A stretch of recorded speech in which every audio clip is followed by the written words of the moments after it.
Hello everyone, कैसे हैं आप सब। उम्मीद करते हैं बहुत ही अच्छे होंगे। तो चलिए आज हम लोग पढ़ने वाले हैं चैप्टर 1 क्लास 10th का नन हिंदी। जी हाँ, आपने सही सुना, नन हिंदी आज पढ़ने वाले हैं पूरा विस्तार से। ऑब्जेक्टिव प्लस सब्जेक्टिव सॉल्यूशन दोनों साथ में ही करेंगे। तो उम्मीद करते हैं बहुत ही अच्छे होंगे। तो चलिए बिना समय में बिताए हुए करते हैं वीडियो को स्टार्ट। उससे पहले फटाफट से चैनल को कर लीजिए, चैनल को सब्सक्राइब कर लीजिए और लाइक कीजिए और कमेंट कीजिए आप कहाँ से हैं, कौन से डिस्ट्रिक्ट से हैं, और लाइक कीजिए, अपने दोस्तों में इस वीडियो को शेयर कर दीजिए। तो उम्मीद करते हैं बहुत ही अच्छे होंगे आप सब। और आज हम आपको बताने वाले हैं क्लास 10th का नॉन हिंदी चैप्टर 1, जिसमें से ऑब्जेक्टिव और सब्जेक्टिव दोनों बताने वाले हैं पूरा विस्तार से। उम्मीद करते हैं अगर आप इस वीडियो को देखते हैं तो दोबारा आपको पढ़ने की किताब को ज़रूरत नहीं पड़ेगी। अगर आप किताब पढ़ लेते तो और भी बेहतर रहेगा। तो चलिए उम्मीद करते हैं ठीक ठाक होंगे आप सब। तो लाइक कर लिए, चैनल को सब्सक्राइब कर लिए, दोस्तों में शेयर कर दीजिए एक बार फटाफट से, और कमेंट प्यारा सा कीजिए सर के लिए, क्योंकि मेहनत आप ही के लिए करके लाते हैं। तो उम्मीद करते हैं बहुत ही अच्छे होंगे। तो जी हाँ, आज हम जो बताने वाले हैं क्लास 10th का चैप्टर 1 उसको स्टार्ट करने वाले हैं। उससे पहले दोस्तों ये वाली ये थंबनेल जो दिख रही है क्लास 10th का लेखक लेखिका का नाम याद करने का ट्रिक वाला, ठीक है। अगर आप ये वीडियो नहीं देखे तो एक बार जाकर के इस वीडियो को देख ले, इसीलिए मैंने इस थंबनेल को लगाया था। तो उम्मीद करते हैं बहुत ही अच्छे होंगे। याद करने का पूरा फुल सोल्यूशन मैं वहाँ पे बता दिया है, कैसे याद करेंगे लेखक लेखिका का नाम। तो आप सब उम्मीद करते हैं उस वीडियो को भी देख लेंगे। इस वीडियो के डिस्क्रिप्शन में लिंक दिया गया है, उस वीडियो को आप देख सकते हैं। तो चलिए स्टार्ट करते हैं वीडियो को ज़्यादा समय नहीं गवाते हुए। उससे पहले आपसे छोटी सी रिक्वेस्ट है कि लाइक कर लीजिए, चैनल को सब्सक्राइब कर लीजिए, सब्सक्राइब कीजिए, उसके साथ में दोस्तों में शेयर कर दीजिए। जो भी क्लास 10th में नॉन हिंदी रखे हुए उनके लिए बहुत ही महत्वपूर्ण होने वाला है। यहाँ से कितना नंबर उठेगा वो भी हम बताने वाले हैं आपको। तो चलिए स्टार्ट करते हैं। तो पहला चैप्टर आपका पता होगा आपको कि आपका पहला चैप्टर है तू जिंदा है। तो क्या तू जिंदा है, तो ये आपका चैप्टर है, ठीक है। तो इसके लेखक कौन है, तो इसके लेखक आपको पता होगा। इसका लेखक का नाम हम बताए थे। जिंदा आप किसके बल पे हैं, तो शंकर जी की कृपा से हैं, ठीक है। वो चाहे तो आपको कभी भी उठा सकते हैं ना, तो शंकर जी की कृपा से। तो क्या इसका लेखक कौन थे, शंकर शैलेंद्र जी, ठीक है। तो इस तरह से हम याद करने का ट्रिक आपको बताए थे वहाँ पे, तो आप वहाँ पे देख लीजिएगा एक बार, बेहतर होगा, ठीक है। तो चलिए स्टार्ट करते हैं फिर से आगे। तो चैप्टर आपका पहला चैप्टर जो है वो है तू जिंदा है तो, ठीक है। क्या तू जिंदा है तो, ठीक है। तो कह रहा है कि कविता गहरे जीवन राग और उत्साह को प्रकट करती है। ये कविता क्या करती है, गहरे जीवन की राग और उत्साह को प्रकट करती है। इस जीवन राग में अतीत के दुखदायी पलों को भूलकर आशा और जीत की नई दुनिया का स्वागत करने की प्रेरणा देती है। इस देखिए सीधा सा उदाहरण के लिए समझ लीजिए, यहाँ से अगर हम बता दें आपको इस चैप्टर का, ठीक है। तो इस कविता को जो पूरा पढ़ेंगे उससे एक ही सीख मिलेगा आपको कि अपने जीवन में जो भी कठिनाई आए उस कठिनाई को वहीं पे छोड़ते हुए आगे चलिए। जो कठिनाई जहाँ पे आए वहाँ से उसी को वहीं पे निपट करके आगे चलिए। अगर ऐसा नहीं कि कठिनाई आने के बाद आप वहीं पे रुक जाएंगे, उससे आगे नहीं बढ़ेंगे, नहीं। अगर आज अगर दुख है तो कल फिर सुख होगी, ऐसी बात नहीं कि नहीं होगी, ठीक है। तो इस तरह से आप समझ सकते हैं कि इस चैप्टर में जो हम लोग पढ़ने वाले हैं एक तरह से मोटिवेशन लाइन ही होगा, सिर्फ और सिर्फ मोटिवेशन लाइन होने वाला है इस चैप्टर में। काफ़ी विस्तार से जानेंगे इस वीडियो को, तो फटाफट से शेयर कर लिए दोस्तों में एक बार वीडियो को। तो चलिए कह रहा तू जिंदा, लेखक कह रहा है कि तू जिंदा है तो जिंदगी की जीत में यकीन कर। देखे जिंदगी की जीत में यकीन कर, कह रहा तुम अगर जिंदे हो ना अभी, तो जिंदगी की जीत में यकीन कर, कभी न कभी आपका जीत होगा। बार बार हारे जा रहे, बार बार हारे जा रहे, ठीक है। तो कहीं ना कहीं आपका जीत होना निश्चित है, ठीक है। अगर आप हारते हैं ना तो आपको तजुर्बा हो जाता है, ठीक है, कि कौन सी गलती करनी चाहिए और कौन सी गलती नहीं करनी चाहिए। तो लेखक कह रहे कि तू जिंदा है तो जिंदगी की जीत में यकीन कर, अगर कहीं है स्वर्ग तो उतार ला जमीन पर। कह रहा स्वर्ग कहीं पर है तो उतार ला जमीन पर, ठीक है। तो ये लेखक का कहना है स्वर्ग कहीं पे, अच्छा तो भाई स्वर्ग जमीन पे कैसे आएगा, ये भी क्वेश्चन बनता है। स्वर्ग लेखक स्वर्ग को कैसे ज़मीन पर उतार सकते हैं, ठीक है, या फिर मनुष्य स्वर्ग को कैसे ज़मीन पर उतार सकते हैं। तो इसका भी सॉल्यूशन हम देने वाले हैं आपको, ठीक है। यहाँ से क्वेश्चन बनता ही बनता है, ठीक है। और यहाँ से ऑब्जेक्टिव बनता है लेखक किसको उतारने, ज़मीन पर उतारने की बात कह रहे हैं, ठीक है। प्रस्तुत पंक्ति में लेखक किसको ज़मीन पर उतारने की बात कर रहे हैं, इस तरह से ऑब्जेक्टिव आता है। तो वहाँ से आप लोग समझ जाइएगा, ठीक है। वहाँ से बनाना क्या, स्वर्ग पे, ठीक है। उसके बाद ये गम के 4 दिन, सितम के और 4 दिन, ये दिन भी जाएंगे गुजर गए 1000 दिन। देखिए कठिनाई आती ही रहती है, ठीक है, कठिनाई आती ही रहती है। अगर कठिनाई से हम लोग नहीं उलझेंगे ना, कठिनाई को मतलब वो जहाँ आएगा कठिन वहीं पे अगर उसको नहीं छोड़ देते ना, अगर उसमें उलझ जाते हैं ना अच्छी तरह से, ठीक है, तो हम आगे सक्सेस होना संभव नहीं है कि आगे हम लोग सक्सेस हो जाएंगे। क्यों? क्योंकि अगर आप छोटी सी कठिनाई के बीच में फंस गए, आप वहाँ से निकल ही नहीं पाएंगे। उदाहरण के लिए समझिए, सामने आप जा रहे हैं, रोड पे कीचड़ है, तो आपके बगल में दूसरा रोड है, लेकिन आप कहेंगे कि भाई यहाँ पे कीचड़ है, अब मैं इस साइड से उस साइड कैसे जाऊँ, या फिर यहाँ पे पानी है कहे तो ठीक है कैसे जाऊँ, रोड है लेकिन आप जाना नहीं चाहते। तो इस तरह से नहीं, लेखक का कहना ये नहीं है। लेखक का कहना ये है कि अगर सामने अगर रोड पे पानी है ना, ठीक है, अगर आपको इच्छा हो यहाँ से नहीं जाना तो साइड से देखो रास्ता नया वाला बना हुआ, उस वक्त आप जा सकते हो, ठीक है। इस तरह से लेखक का कहना है, ठीक है। उसके बाद कह रहा है कभी तो होगी इस चमन पे बाहर की नज़र। चमन पर किसकी नज़र होगी? ऑब्जेक्टिव क्वेश्चन आता है, ठीक है। तो चमन पे किसकी नज़र होगी? बाहर की नज़र होगी। अगर कहीं ये स्वर्ग तो उतारला जमीन पे। इस तरह से आप लोग समझ सकते हैं। चलिए अब आगे देखते हैं। तो आगे है दोस्तों कि सुबह और शाम के रंगे हुए गगन को चूमकर, सुबह और शाम के रंगे हुए गगन को चूमकर, तू सुन ज़मीन गा रही है झूम झूम कर, तू आ मेरा श्रृंगार कर, तू आ मुझे हसीन कर। क्या ज़मीन क्या गा रही है?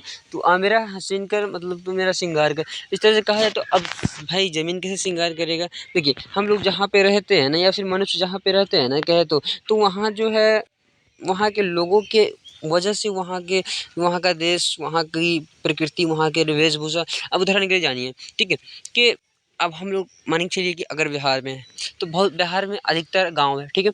तो गांव जो है, तो गांव की रंग भेष क्या, सब जगह का अलग अलग रूल नियम, हर जगह का अलग अलग होता है, ठीक है। उसी प्रकार अगर हम जाते हैं, उदाहरण के लिए ले लेते दिल्ली को, तो दिल्ली क्या एक शहर है, तो वहाँ पर भी कुछ ना कुछ अलग अलग त्रुटियाँ देखने को मिलती है।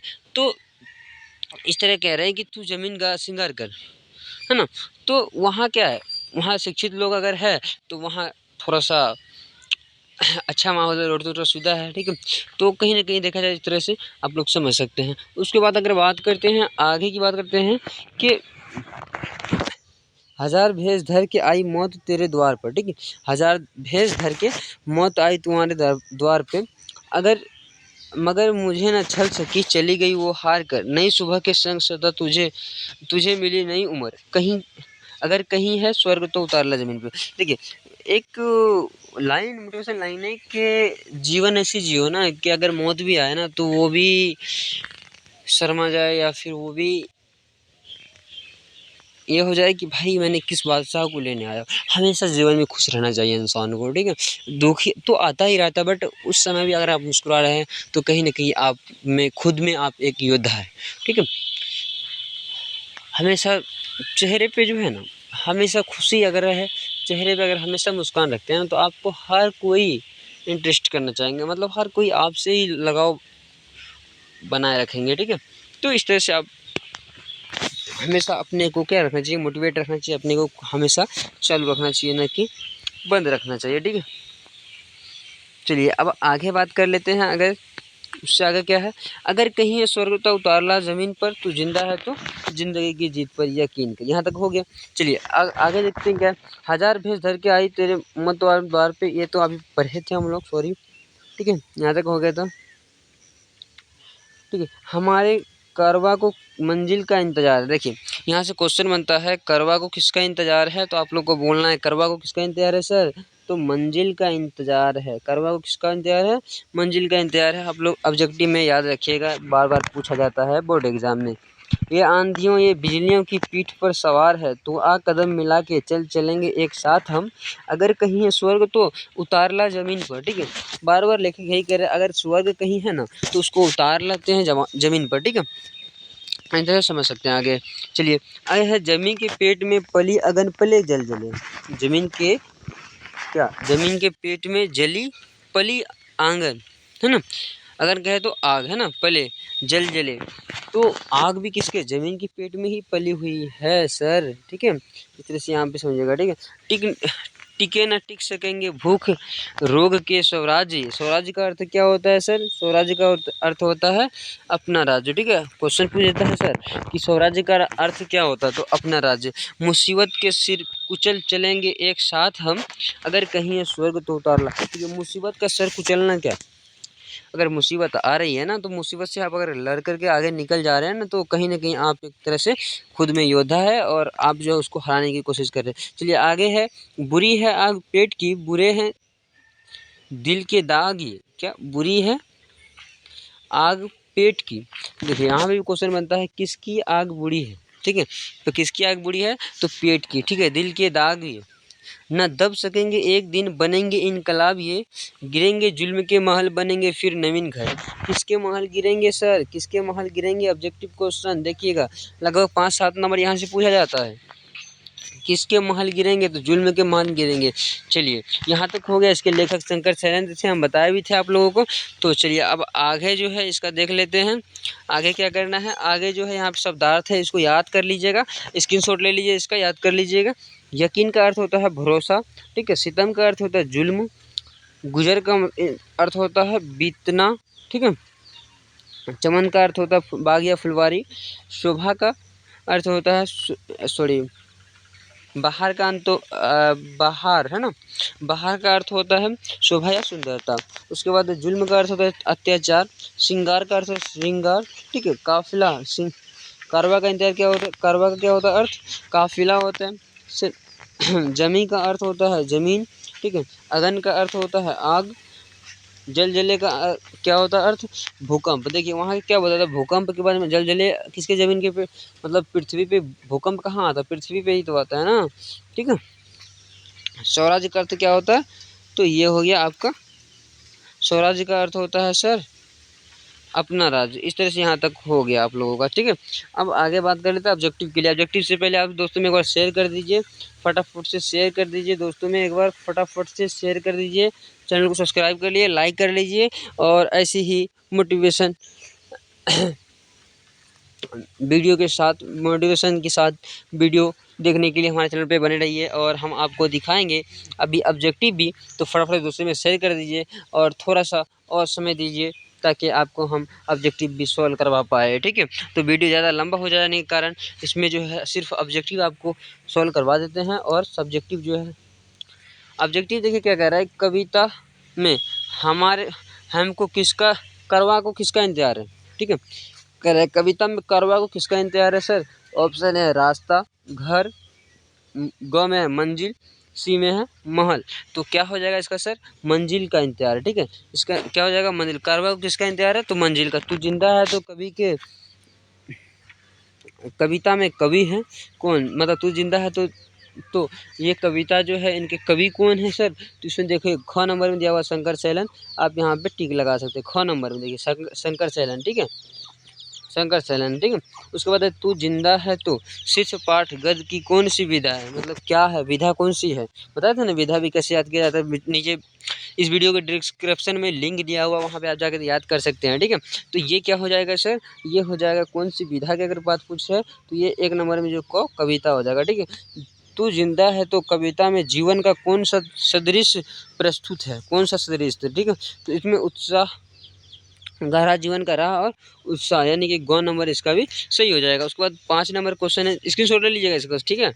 उसके बाद तू जिंदा है तो कविता में जीवन के किस पक्ष का वर्णन है, किस पक्ष का वर्णन है, तो प्रेरणावादी का, ठीक है। प्रेरणावादी का क्या है वर्णन है इसके अंदर में, ठीक है। इस तरह से आप देख सकते हैं।